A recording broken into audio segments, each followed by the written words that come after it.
Deputy Speaker, I beg to move that this House do now adjourn. The question is that this House do now adjourn. Mrs. Margaret Thatcher.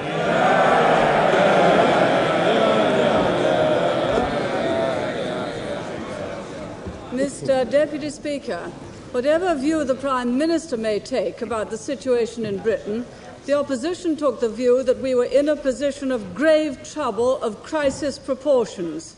And I should have thought that that was no longer in doubt, and it was of such a nature and such a proportion that it would also be of great concern to the House, and that we should debate it at the earliest opportunity. The Prime Minister took a different view, and after a month's recess was not prepared to provide a day from government time, so we provided a supply day of our own. Inquiries around the several organisations about the precise position have revealed a very grim picture indeed. The transport reports, the Freight Transport Association, which represents own-account operators like supermarkets, officially they're not in dispute according to the agreement with the TGWU, and they should be exempt from picketing. They report that own-account vehicles are being widely picketed. They also report that basic food supplies are being stopped. The Road Haulage Association confirms that picketing is affecting the supplies of essential goods.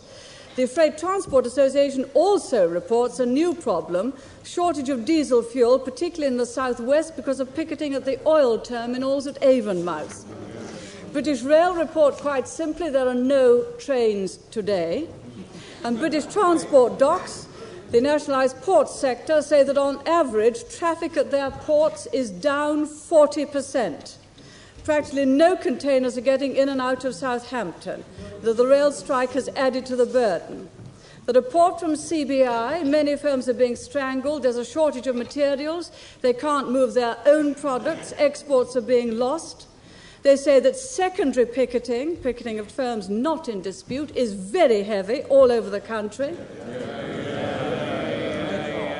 There's particularly of things like salt, packaging, sugar, and all vital materials necessary if industry is to keep going. Layoffs known to CBI, at least 125,000 already, expected to be 1 million by the end of the week. There are telegrams and telexes in from many companies saying that their exports are not being allowed through and that they might lose the orders forever. And messages from firms like Marks and Spencer's. Last week they lost 20% of their food production, approximately £2 million. Unless secondary pickets are removed this week, we estimate 30% off production. In the last week and this week, unless there's a change, we shall not shift 50% of our exports. The food industry in particular is shambolic. There is pressure on edible oils, on yeast, on salt, on sugar, on packaging. No maize came through Tilbury yesterday. Associated Biscuits have already laid off 1,500 in Huyton, 400 in Southampton, and more by the weekend. Cold stores are laying off people, and all large oil mills in Hull were picketed yesterday, except the one visited by BBC television. Mounting chaos, if that isn't mounting chaos, it is difficult to see what is. The strikes we're experiencing today are not the only ones we've had recently. The tanker drivers, thank goodness, is over. We had the bread strike, we've had hospital strikes, we've had strikes at old people's homes, strikes in newspapers, in broadcasting, in airports, and car strikes. Many people who thought previously that strikes were a characteristic of large firms only, and that most firms were strike-free, received a rather rude shock from a new piece of work by the Social Science Research Council, a government-financed body, which finds that nearly half our factories had some form of industrial conflict, stoppages, overtime bans, go slow, in the past 2 years, and nearly one-third suffered from all-out strikes. This is the picture in Britain today. And the troubles will not be over when the immediate strikes are settled. So there are not only more problems in the pipeline, but many of the problems arising from the present strike will carry on for a very much longer time than the strikes themselves.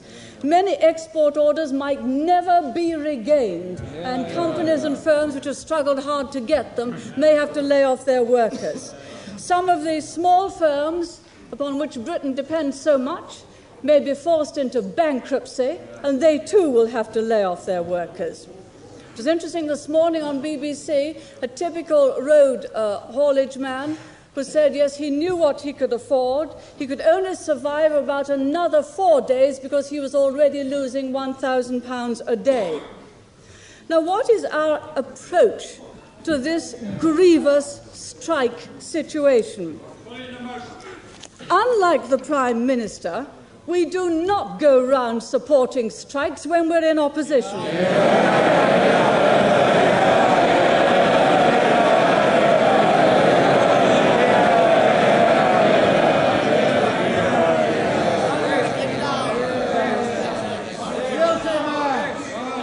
We never have and we never shall. These things are a weapon of the present government party, and the nation is reaping a bitter harvest from that attitude and approach which they have taken. The Prime Minister will not like it, but it is pertinent that he be reminded exactly what attitude he took during Phase 3 of the miners' strike. An offer approximately the same as that which the road haulage people are offering now. When the miners were being offered 16%, he said this to my predecessor: unless he has more money to put on the table, he has a bigger struggle on his hands than he has ever imagined. Mr. Heath is arguing that he is fighting inflation. Mr. Callaghan continued, that is utter drivel. The Prime Minister obviously expects the opposition not to follow his example, and indeed we shall not do so. We shall act responsibly, and he is very fortunate that we shall do so. So no one on this side will be urging the road hauliers to pay more. No one will be quoting the minimum amounts that they are paid. We are much more likely, I think, to believe the comments that we've heard on radio and television of many lorry drivers saying that their regular pay varies from £75 to £100 a week.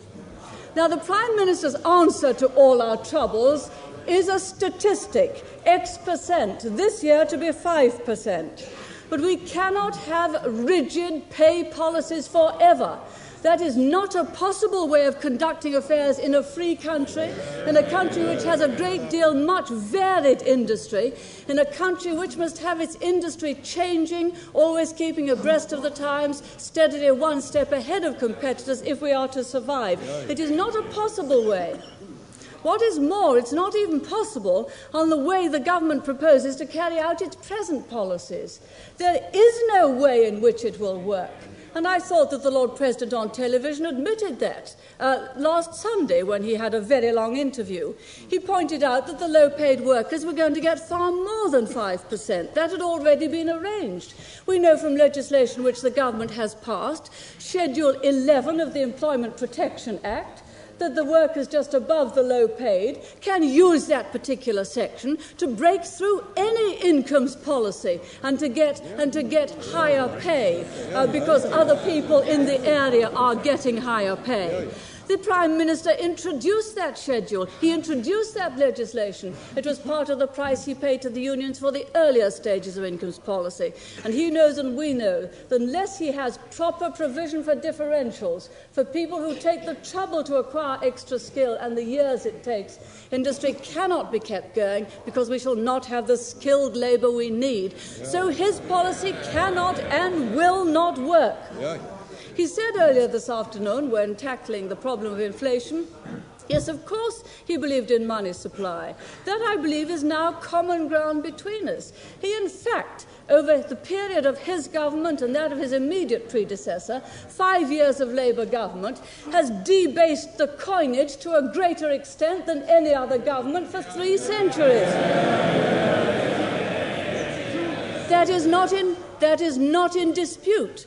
Opinions as to how or why it came about, maybe, but he knows and I know that unless he holds the money supply, inflation will mount again. But he knows and I know that if he goes on spending money at the rate the government is at the moment, that it has to borrow the amount it has to at the moment, that his interest rates will be very, very high indeed, and that industry itself will be in very considerable trouble, which it already is.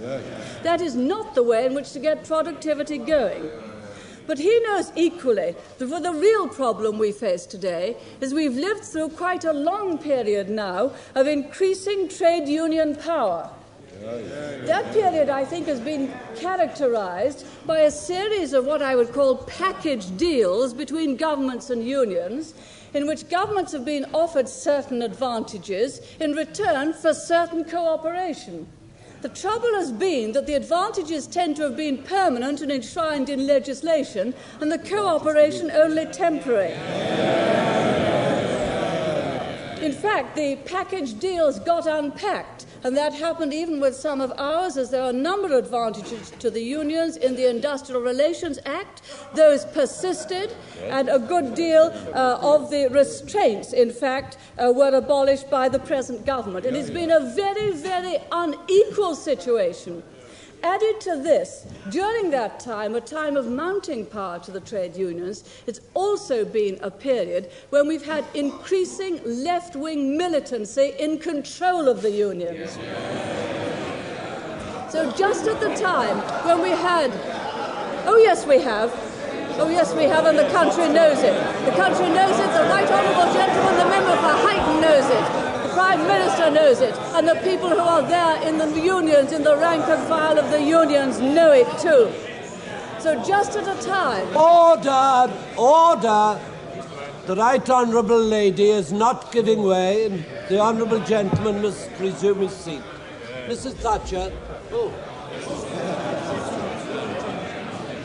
The Right Honourable Lady understand that she must be in a debate of this importance, specific to the dispute at issue, much more so than apparently she wishes to do, and that the characteristic of this dispute is that the rank and file have been balloting all the way through the piece, and it is only now that the leadership of the Transport and General Workers Union has come in to make it official and take a hand in it.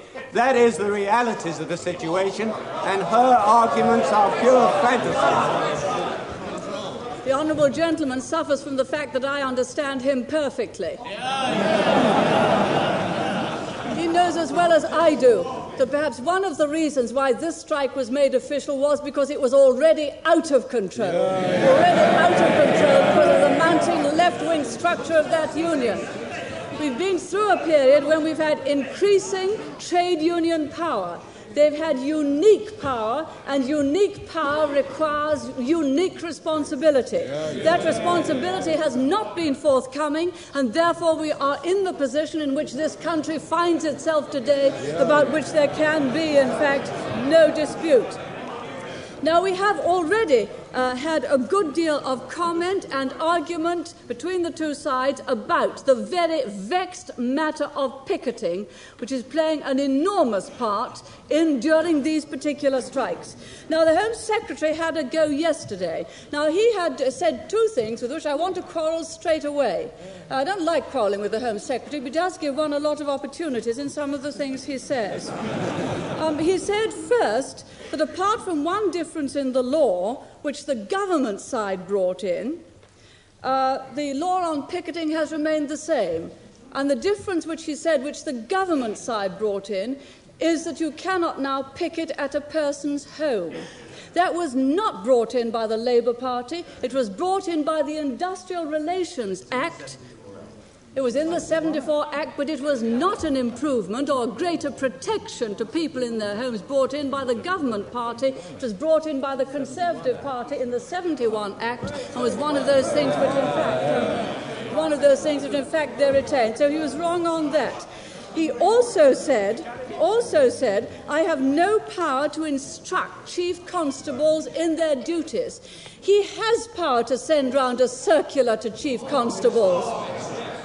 He has power. Does he not remember the occasion when we've had debates in emergencies before, when his right honourable friend, the present Secretary of State for Education, debating with my right honourable friend, the Home Secretary, then now the right honourable member for Chipping Barnet, when she said this: "That is why I welcome, but regard as very late indeed, that was my right honourable friend, circular to chief constables, which was sent out last Friday evening, giving advice on what steps they should take." Of course, and the Home Secretary should be giving advice on the present grievous picketing. I have no power to instruct chief constables. That is what I said yesterday, and I repeat it, and the right honourable lady is wrong. Will he, in fact, give the chief constables advice through a circular? And why has he? And why has he not? And why has he not done so already? He has power to give advice in a circular, and he should, in view of the seriousness of the situation, already be doing it. We on this side of the House would take the view that it is far better to take emergency powers early rather than leave it until the situation has escalated. That is the practice which we took. The emergency powers were usually taken comparatively early. The negotiations with industry now should have been completed on what regulations it would be necessary to add to the corpus that is already there, ready and waiting under the Emergency Powers Act of 1920. I doubt whether these steps have been taken, and I think that is why he is not bringing in emergency powers as it is now. There's no need, when you've got them in, suddenly to use the army. They are there if the contingency plans have all been properly made. Now may I continue on the law on picketing. Apart from the one change to which he referred, which we made, he's quite right in saying that the law on the nature of picketing has not changed for a very long time.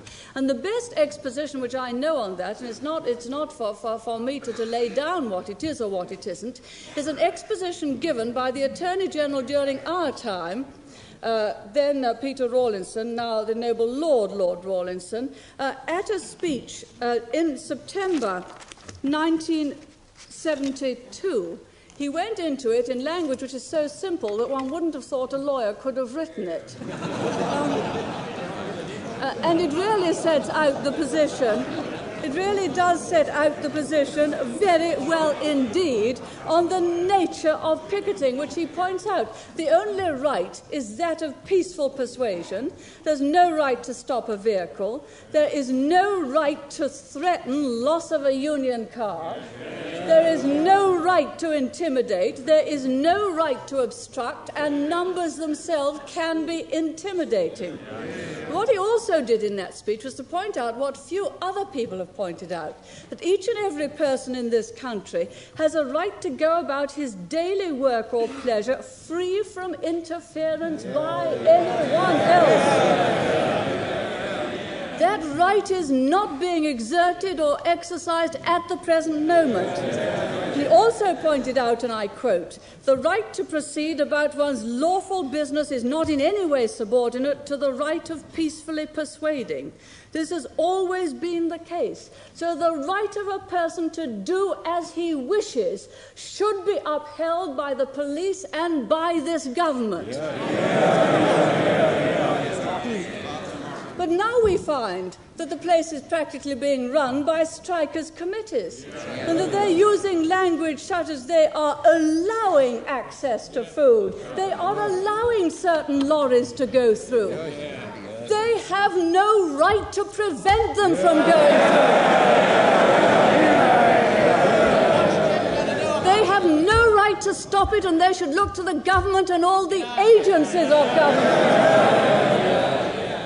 lorry drivers should look to the government and all the agencies of government to protect their right, first, not to stop if they don't wish it, and secondly, to go through to the docks or anywhere else with their loads. That, in fact, is not happening. And it's most reprehensible that firmer steps are not being taken by the government to protect the right of the ordinary citizen to go about his lawful business. Now, there are some very disturbing reports coming through in parts of the country about what is happening. I am getting a large number. I am pledged not to use any names, and therefore I am only... On this side, we respect confidence. On this side, we respect confidence. Of course, the honourable gentleman would like names, wouldn't he? Can the right honourable lady perhaps tell us how she can reconcile her support for Fords to settle at any price, and for the government not to have any influence over Fords, with a sudden desire now to halt trade unions from carrying out legitimate strike action? And if she has information which she says is confidential, what value is it if she's not prepared to name exactly where and when it's taking place? All it is. At no stage, even though frequently invited to do so, did I support the Ford strike. It was a strike in breach of an agreement. We on this side believe that unions should uphold their agreements as a matter of honour. One moment. With what the honourable gentleman has said. The argument I was developing now is that there is no right to intimidate any citizen in this country. That intimidation is taking place, and I propose to use actual reports from the press in which names are given. They are substantiated by many, many telegrams coming in, and I am not prepared to mention names because that's what a number of people would like me to do, and then they would be exposed to intimidation as well. It's reported in the Daily Telegraph today by the animal feed compounders. Very important. I rather thought that everyone recognised it was important for foodstuffs to get through to animals, not apparently the people below the gangway. This is the report. We are finding that essential ingredients, fat, salt and vitamins, are not being allowed through in a number of cases. Not being allowed through. It's a very alarming situation. One Reading feed firm, which is going to be mentioned, was told, one Reading feed firm was told that its non-union driver would have to pay £16.64 a year's membership subscription to the Transport and General Workers Union before he would be allowed in to collect animal feed at Southampton docks. Mr. Charles Cooper, a director of the firm, Walter Parsons and Sons, said, "I think it's blackmail." I thought this was a free country. If our chaps want to join a union, they can. We don't see why we should force a chap to join. My point is this. No union has any right whatsoever to do that, and I believe it is an offence against the law to do it, and action should be taken to see that lorry drivers are not threatened, that they cannot get through unless they have a union card or take one out.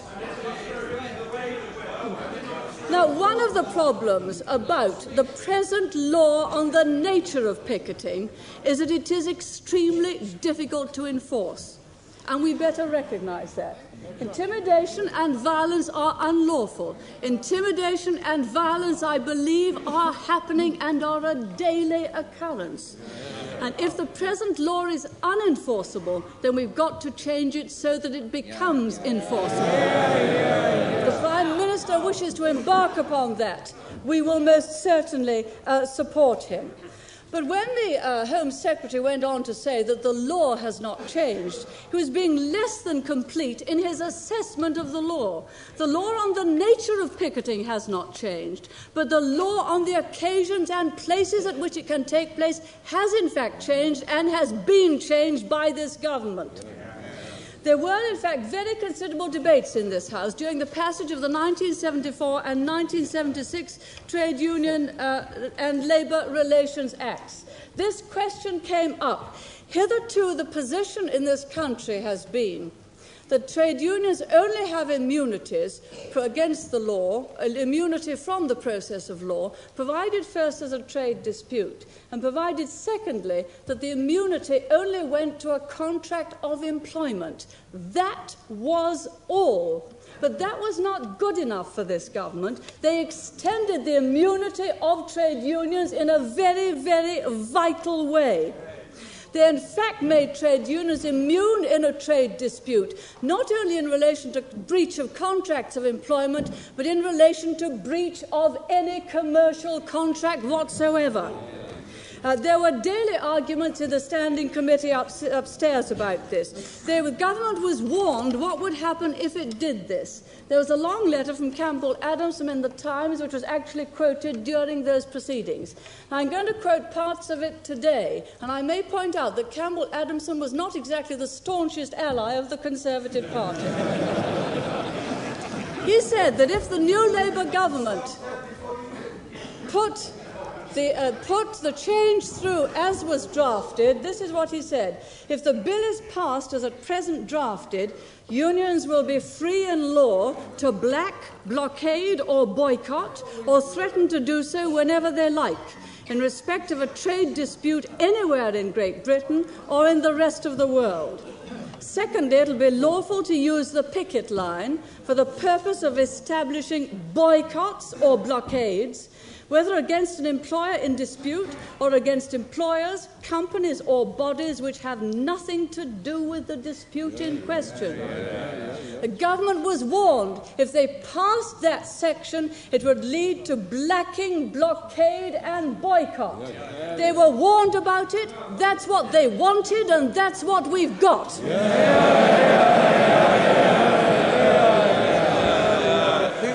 The Honourable Lady refers to the law as it was in 1972. Is she not aware of the picketing that took place at the Saltley Coke Depot, led by Arthur Scargill, which may have been illegal, but which worked from the union point of view, and the law...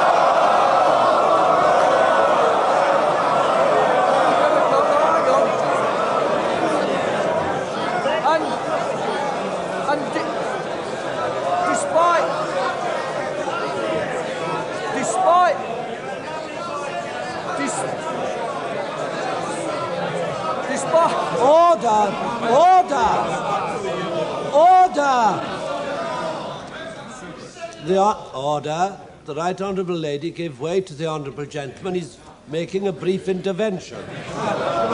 And despite what laws are on the statute book or what is written on a piece of paper, it does not guarantee that it will prevent picketing. The honourable member made one of the most revealing and significant interventions I've ever heard in this House. He's not concerned with legality. He's not concerned with protecting the rights of the ordinary citizen to go about his business in this country. He's concerned with the convenience of the trade union. And it's because of that attitude, that today many of our citizens are having to apply for permits to a strike committee of the Transport and General Workers' Union. That is exactly what this government has landed our people into, and it is totally and utterly wrong. They, in fact, have changed the law on picketing, not on the nature but on the extent, by virtue of that act. They were warned what would happen. It has happened, and they are in large measure responsible for it. They doubtless will. Of course I will, only too delighted. You're most helpful. Does the Right Honourable Lady agree? Just stop the baying, hounds. Stop the baying, we've not killed the fox yet. Does the Right Honourable Lady agree that she's missed out two very, very important sections of society, the BMA and the legal professions associations, which operate their close shop and, above all, act has their own kangaroo courts, which no other trade union in the country does. By law. The Law Society and the Bar Council are not and would not be closed shops. Perhaps... No. Perhaps the honourable gentleman will read the last presidential address of the present president of the Law Society. Of course people have to take qualifications. That is different. Yeah. They do not have to belong to the Law Society to practice as a solicitor. They have to take their qualification. They do not have to belong to the Bar Council to practice as a barrister. They do not have to belong to the British Medical Association to practice as a doctor.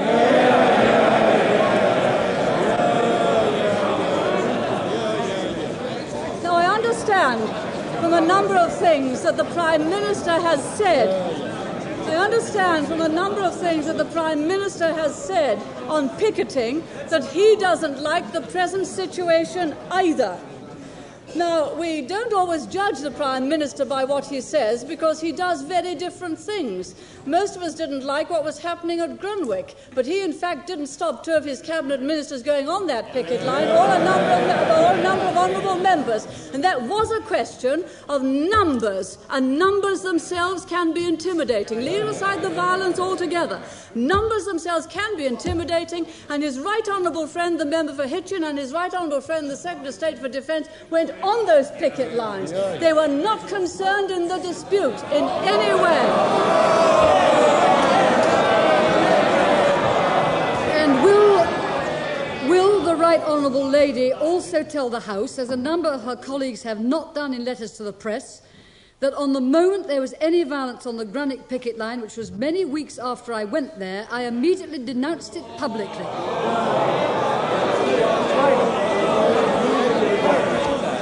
The Right Honourable Lady was not concerned in that dispute.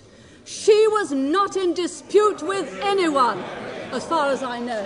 Nevertheless, she added her presence to the picket line to the numbers, and numbers themselves can be intimidating.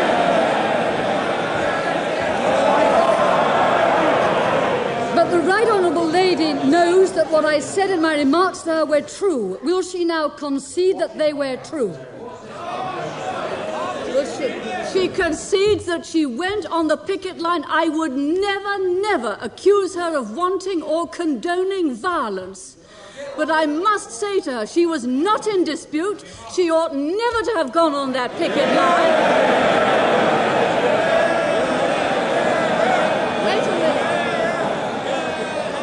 It encouraged others to turn up in larger numbers. And when one of my honourable friends from behind us tackled the Prime Minister about it at question time, when one of my honourable friends tackled the Prime Minister about it at question time, he said yes, and he hoped that other people, even from our side, would go and join that picket line. So the Prime Minister has not exactly the world's best record as far as picketing is concerned. But we understand from more recent quotations that when he said, not crossing the picket lines become an expression of solidarity to a degree which I certainly did not know in my younger days when I was an active trade unionist. That kind of solidarity, if carried to extremes, means that life could seize up in a closely knit industrial society such as our own. So it seems that he too is having second thoughts. And if he is, and if he will carry out an inquiry and an investigation into picketing, and if he will undertake to first to repeal that extension which his government put through, and then to see both how the law and practice can be changed to see that we do not have the problems we're encountering now, we on this side will support him. Now, very closely allied to the question of picketing and giving it its tremendous power is a very large weapon of the closed shop. It is this which I won't say allows pickets to intimidate, because they're not allowed to intimidate, but which in practice enables them to do it, and we can't catch it and take it to the courts. It is illegal. It is the most powerful weapon. And if you have a lorry driver turning up to a line of pickets, he may well be alone in the cab. He has to face a line of pickets alone. He can be identified because of the name on the number on his lorry and the name of it. Then he is so fearful that he's almost bound to stop. As one of them said, "What choice have I? Who will stand up for me when I'm sacked?"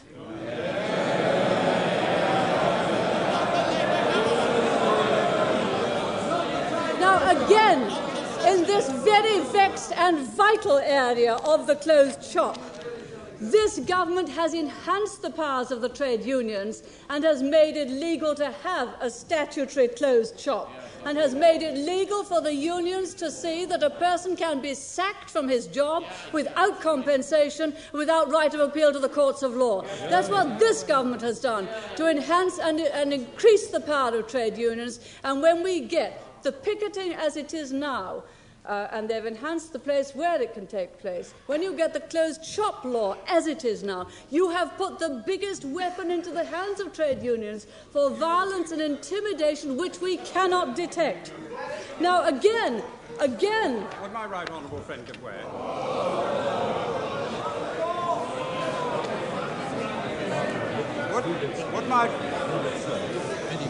Would my right honourable friend associate an additional point with the remarks that she's been making, namely that many picket lines are being used not only at Grunwick but also in current disputes for extremist parties like the Socialist Workers' Party and the Communist Party solely as a platform for making political trouble? I want to get out all possibility of violence on the picket lines. I want to re-establish the circumstances under which people can go about their business without interference and without fear of losing their job. They are in grave fear now. Now, again, the Prime Minister has been saying various things about a closed shop. I mean, he voted to change the legislation, but now he's been saying new things about the closed shop. He said on the 12th of July, "I always took the view that there was a right not to belong to a trade union when I was a trade unionist myself, and I take that view now." Well, if he does, again I say this to him, if he wishes to repeal the legislation which his government passed, we will support him in doing so.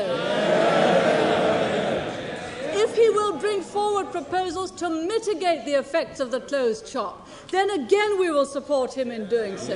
If he will ask the unions to minimise its effect, we will support him in that approach. And it is not impossible to do that. It's just been done at County Hall.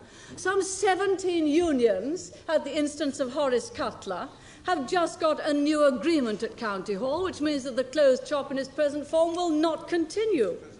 Let me tell the Prime Minister what has been agreed, because it is the biggest breakthrough under the present Conservative government. We will not have the closed shop. A new agreement has been negotiated. Let me read it, because if the Prime Minister will get this for every union under all circumstances in the country, it'll be a great advance. Let me read it out. What we've now agreed is that any worker who genuinely objects to trade union membership on the grounds of religious belief or personal conviction can opt out without question. There'll be no Star Chamber type of inquisition into the genuineness of such belief. Any worker opting out will make a charitable donation equivalent to the trade union subscription.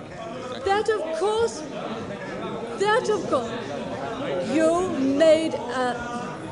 the present government made a closed shop possible and legal under circumstances when it would never have been possible and legal before, and enabled trade unions to compel a person to lose his job without compensation if he refused to join a union.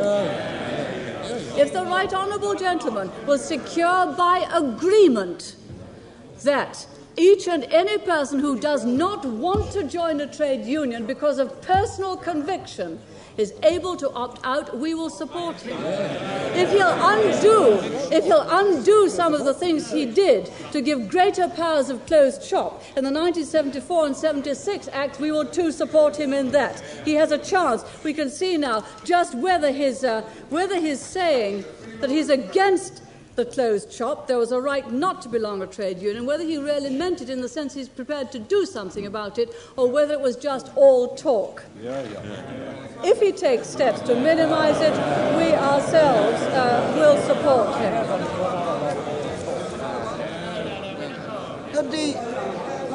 Could the Right Honourable Lady explain to us whether that agreement that has just been reached with the GLC has been reached now under the existing law as it stands with these trade unions who are apparently supposed to have so much power that they're willing to enter into an agreement of that kind? Is she not in fact undermining the whole of her argument precisely because the trade unions in those negotiations have proved that they're quite willing to enter agreements providing agreements can be freely arrived at? I'm not, and the honourable gentleman knows that. I believe passionately that no one should be compelled to join a trade union as a condition of keeping his job. The government does not believe that. The government believes and enacted that a person can be compelled to join a trade union. If he doesn't, he will lose his job. That is in the 74 and 76 legislation. And the honourable gentleman knows full well that there are cases in British Railways where people who worked there for years highly satisfactorily lost their job without compensation for the simple reason that this government had passed legislation which enabled that to happen. There are two things: the law itself and the extent to which the trade unions wish to operate it. May I carry on? I am taking rather a lot of time, but I'm not occupying all of it by a very long chalk. And if the Prime Minister will do something to reverse the effect of those two acts which his and his predecessors' governments passed, we will indeed support him. Now, the other great complaint which frequently comes is this one. It is, and I believe there's a great deal to it, you cannot have free collective bargaining, and I stress that we've always used the word realistic and responsible collective bargaining. And I will explain the reason. You cannot have free collective bargaining between two sides where there is no true balance of power between the sides. And I believe that there's a great deal to that argument. If you're to be able to bargain freely, there must be a pretty good balance of power between the two parties to the bargaining. That, after all, was why the power of the trade unions was strengthened many years ago, when the employee was very much on the adverse side of the balance. Today it's the employer who is on the adverse side of the balance. Yes, I thought we would get that. I thought perhaps there are many, many cases, although below the gangway doesn't know, when a strike of 3 to 4 weeks can put an employer totally and utterly out of business, and it can scarcely affect the income of those who previously worked for him. And until that balance is a true balance once again, then I believe it will be difficult, if not impossible, to get free collective bargaining. Now, every single freedom, trade union freedom as well, does require very great responsibility in its exercise. And I can see what is going to happen unless the Prime Minister is prepared to look at trade union power and really to redress the balance of power so that it is evenly balanced financially and in powers between the two sides. What he is going for will be a state in which you can never get free collective bargaining, but in which he will try to have incomes policies year after year, which in fact will mean that industry in this country seizes up and we never get to a state of prosperity to which our talents and abilities entitle us. Now, there has been a good deal said about pay as you earn. Now, I might point out the most obvious way to deal with this problem is one, of course, which the Chancellor will never take. If you didn't pay so much in tax out of your pay packet, there wouldn't be as much to come back in a strike. Anything like that? Nothing like. But he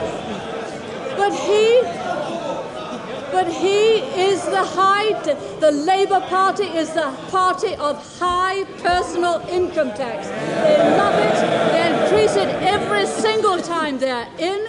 It has many, many effects. It means that people have no incentive to work harder.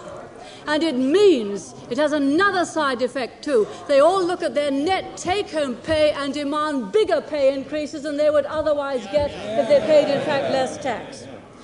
Now, there are, in fact, some unions which are so powerful that they are able to deprive the community of the essentials of life. Now, there are some occupations which, in fact, would not go on strike at all. The army wouldn't and the police wouldn't. And we should be very, very grateful to them for their loyalty under all kinds of situations. But surely, are there not also other unions whose work is so essential that one would expect them to be prepared to enter into no strike agreements? Would it not be reasonable to take them out of the usual processes of bargaining in return for different methods which could be negotiated with them? Yes, I heard someone say water. I know that we went against the Donovan report and took away the limitation on striking in the water, electricity and gas industries. Some of us think that with hindsight, that we were ill-advised to do that.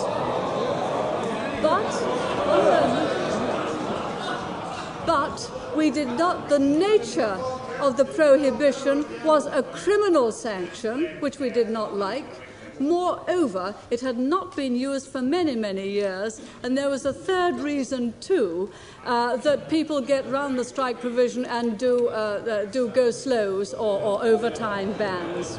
But in fact, Donovan recommended keeping it in to remind people that there were these particular occupations which really were not entitled to inflict immense harm and damage on the community out of all proportion to their numbers. What I'm suggesting to the Prime Minister now is he does enter into negotiations with some of these unions to see if he couldn't get a no-strike arrangement in return for a different method of bargaining which they would find satisfactory. And again, if he does that, we will support him.